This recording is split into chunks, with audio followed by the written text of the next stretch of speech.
What up, YouTube?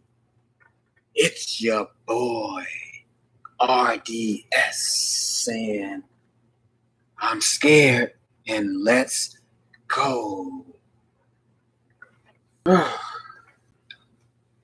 I'm ready for this because I'm into horror. And after this video, stay tuned because I'm going to show you a few of my horror collections that I have. But without further ado, let's get into these 3 creepy stories.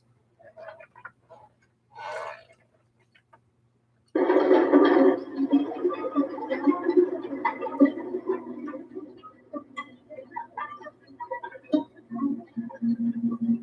was house sitting for my grandma one weekend while she went to Florida with some of her church friends. I was sleeping in the guest bedroom next to her room. The guest bedroom always had 2 twin beds inside of it that my brother and I would sleep in when we had sleepovers at our house. I took the bed next to the window, but before getting into bed, I checked all the doors, making sure they were locked. When I did get into bed, it was early, and I didn't actually go to sleep for a while. There wasn't much to do at my grandma's house. I was just on my phone for an hour or two, watching videos, texting people, whatever. That's when I thought I could start hearing someone's voice outside. It sounded like a woman's voice, saying hello. I left the bedroom and inched my way closer to the front door, moving slow because I was trying to listen. Hello. It was a woman's voice, just going hello like every 10 seconds. As I got closer to the front door, I realized that's where it seemed to be coming from. My grandma. You ever get that feeling when you can just feel like someone is watching you?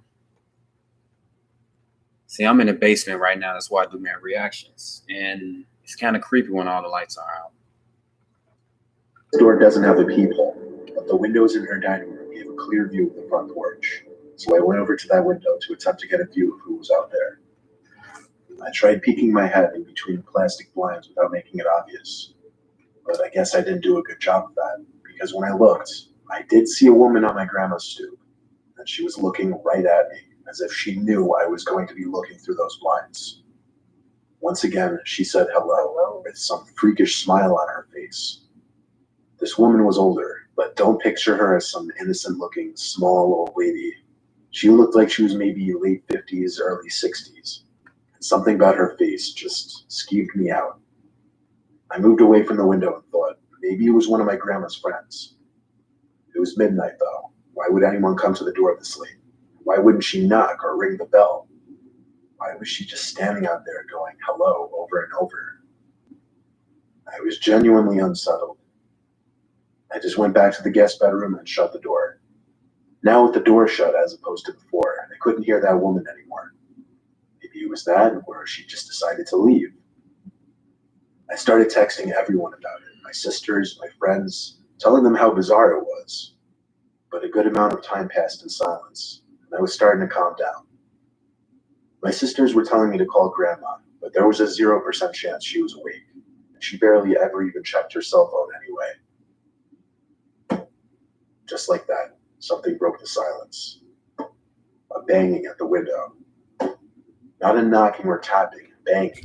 I felt that fierce pain in my chest area as my body entered that fight or flight mode. Shortly after the banging stops, I heard that familiar voice say hello. With that boost of adrenaline, I guess I had the extra confidence to grab the blinds and push it up. There I was, face to face with this horrifying older lady, with only a thin layer of glass between us. I screamed at her smiling, gross face, I'm calling the cops.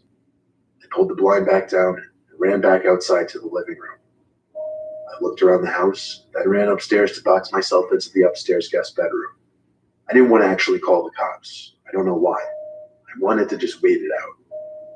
I crawled into the bed in the upstairs guest bedroom and tucked myself under the covers. A couple hours later, I was still awake, and I finally only then went back downstairs to look outside each window. That freaky old lady seemed to be gone. The next morning, I called my grandma and told her what happened. She started yelling into the phone, clearly panicking and distressed. She told me how a few days earlier, she was being watched in the grocery store by some woman about 10 years younger than her, who just kept smiling at her for no reason. I told her to calm down. I didn't entirely know whether to correlate the two or not, but when we eventually got off the phone with each other, I did have to give it a second thought. My grandma's 75. She has lost a bit of her wits, so I do have to take some of the things she says with a grain of salt. But the way she yelled into the phone about the woman in the store really gave me the chills. I still wonder if it could have been the same person.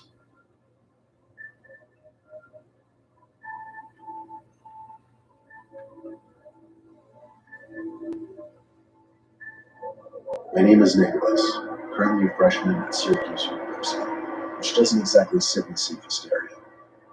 I just went through a breakup with my first girlfriend, so I started getting back into the online dating scene. I was using the app Hinge when I found some blonde girl named Stephanie who I really connected with. She also went to Syracuse. We both liked to read, go to the movies, we even had the same sense of humor. I suggested we go on a movie date, and she said she'd love to. She told me to meet her at some specific point near campus, and she'd pick me up. So, around... You see the settings to these stories, like that is very creepy. That just looked like a creepy old town.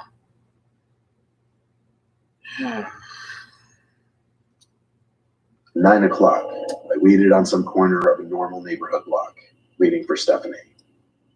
She asked me to share my location with her, so I did. A few minutes later, I saw a car turn down the street and start approaching me. Then it stopped in front of me. The driver rolled down the window. It wasn't Stephanie, though, but some old random guy.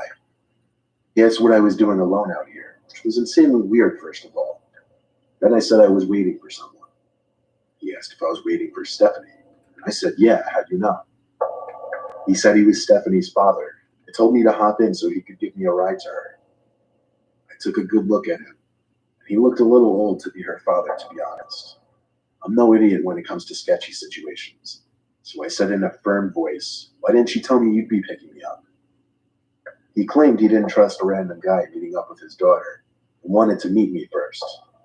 I took another good look at the man and didn't say anything. I simply started walking away in the opposite direction from where his car was facing. He started yelling, hey, hey, sounding surprised that I was just walking away like that. But I've heard way too many kidnapping stories to know where this could potentially go.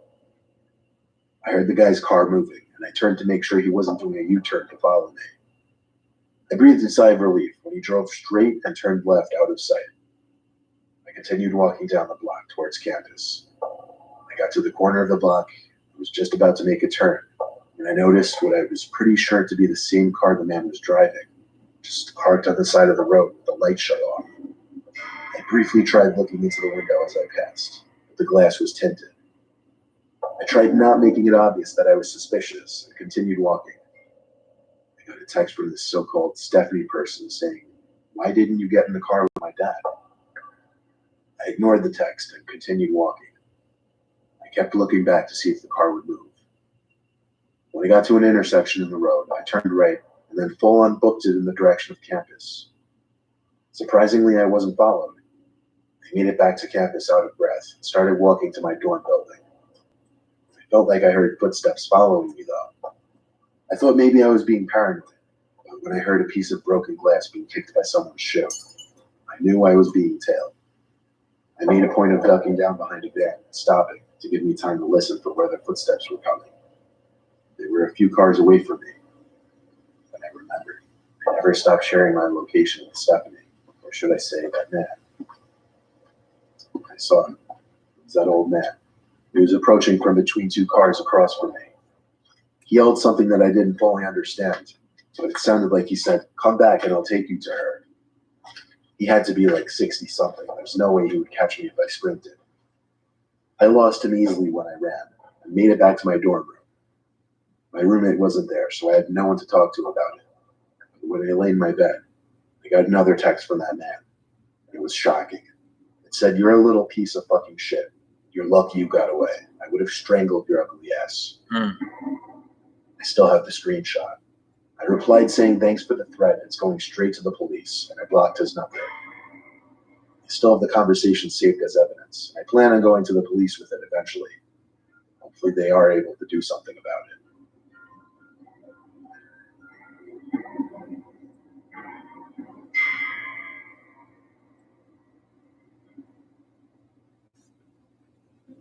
When I was 18, I had a side job as a part-time janitor at my high school over the summer.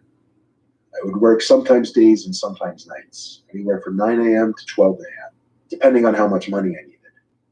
Oftentimes, I would be left to lock up the building when the older janitors had left. This was a time before the high school had cameras installed in every single hallway. So one night, one of my superiors, Tom, had to leave early, meaning I'd be finishing up the rest of my shift alone, and I'd be locking up for the night. He told me to text him if I need anything. See, it ain't no way I'm gonna be working at that school with that type of hallway when it's that dark. There's just no way. I've seen too many movies with that type of setting. There's just no way. As he always did, and then he left. I loved it when I was left alone because usually I just do half an hour of work and then just hang around on my phone or leave early and still get paid for the whole shift. I definitely pushed it with things I'd get away with at that place. One of the things Tom asked me to do before leaving was bring all the extra seats in the gymnasium from the assembly down to the basement storage room. So I figured I'd do that, then just go home. I grabbed a stack of 6 chairs and started carrying it down to the basement. The lights in the storage room were very dim. They kind of suck. The whole basement of that school wasn't exactly pretty. It felt more like a basement to a warehouse. Anyway, there were what appeared to be a bunch of art mannequins covered by paint cloths. You know, those big things that look like blankets. It seemed all of the school's art supplies were stored down here. I dropped a stack of chairs down where the rest of the chairs were stored and went back up to the gym to get more. When I came back down with more chairs, I noticed one of the mannequins was exposed now. The blanket was removed from on top of it. I know for sure it was covered minutes earlier because it was one of the front ones. I texted Tom saying, I think someone's down in the basement. He said back, what do you mean? And I said one of the art cloths were moved. He took a minute to respond saying no one else should be there. Then I noticed something. The art cloth, tucked in the corner of the storage room, sitting outside of the light that was produced at the center of the room. It was covering something, surely. I started to tiptoe over to it. When I was a few feet away from it, I realized whatever was under that cloth was moving just ever so slightly. It was undoubtedly someone hiding under there. I ran back upstairs and locked the basement door. I texted Tom saying someone is hiding under a cloth in the basement. He said call the cops, but I insisted he just come back since he only just left like 10 minutes ago. He didn't want to come back though. He told me to be a man and confront whoever was down there. So I went down to the basement again. However, the cloth was now strewn flat on the floor. Whoever was hiding under there was gone. But possibly the scariest thing was yet to happen. As I stood in the storage room, there were loud metallic thumps coming from above my head. I looked up and saw indents slowly forming in the large air vent above me. Someone was crawling through the main vent, then just stopped literally above me. Then bangs. Bangs like whoever was in there was trying to break open the floor of the air vent. I didn't know what was happening, but I was officially done with this. I ran up the stairs, locked up the school, and went home. I told Tom the partial truth the next day, that I thought I saw someone in the corner and it was gone when I went back. And I claimed there was nothing else I could say. Thank God it was my last week there, so it wasn't my concern anymore.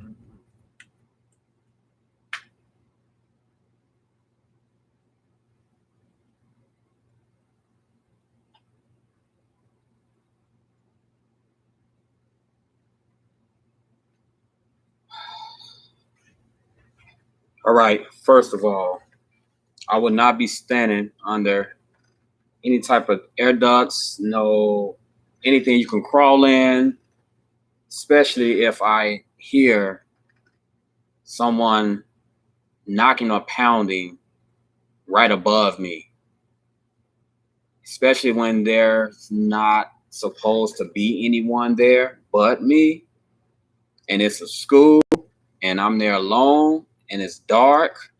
I'm jetting out. I will not stand there and listen, especially if I know I'm the only one there. So I don't know what that guy was on. I would have been out of there. But thank God them stories are over, because it was starting to creep me out. But like I said, I'm finna show y'all a few of my scary things that I'm collecting.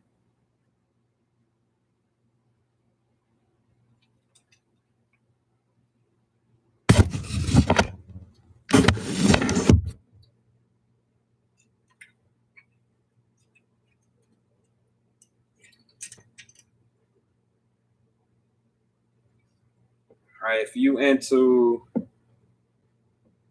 mystical, if you into the dark arts, magic, that there, as you can see, 1, 2, 3, 4, 5, 6, my 6 prints that I have there.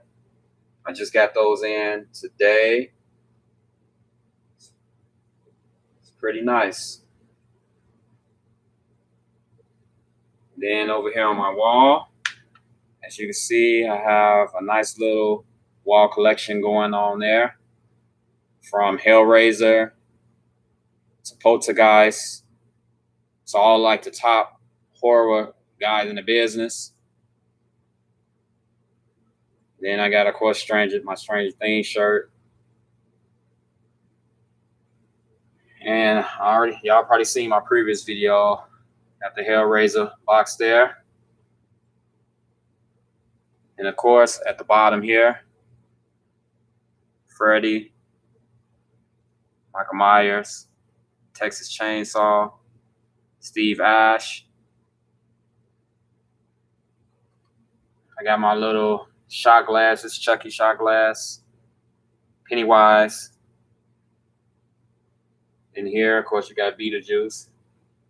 Then you got my man there from that Halloween animated movie. I'm not too sure what his name is. And then here is my, I don't really call this horror merchandise, but if you're familiar with Harry Potter,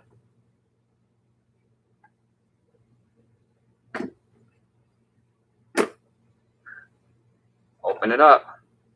Quidditch comes with Snitch there. Then the rest of the objects that he had that were either going after him or he had to catch or try to kill, destroy. Just got this in a couple of days ago. One of my prized possessions goes back there. Then my creepy rat. Hold on, let me get to it. There it goes there. Just sitting there waiting.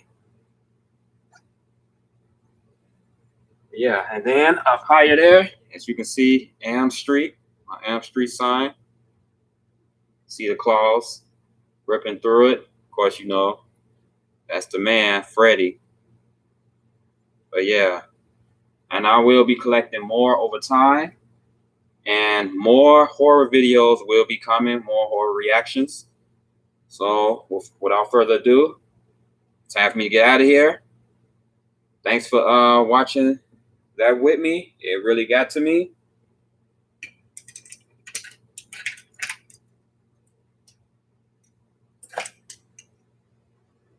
But yeah. All right. Make sure you hit that subscribe button. Let me know what you think about those 3 stories, especially that last one. All right, I'm out of here. Peace, love, and deuces.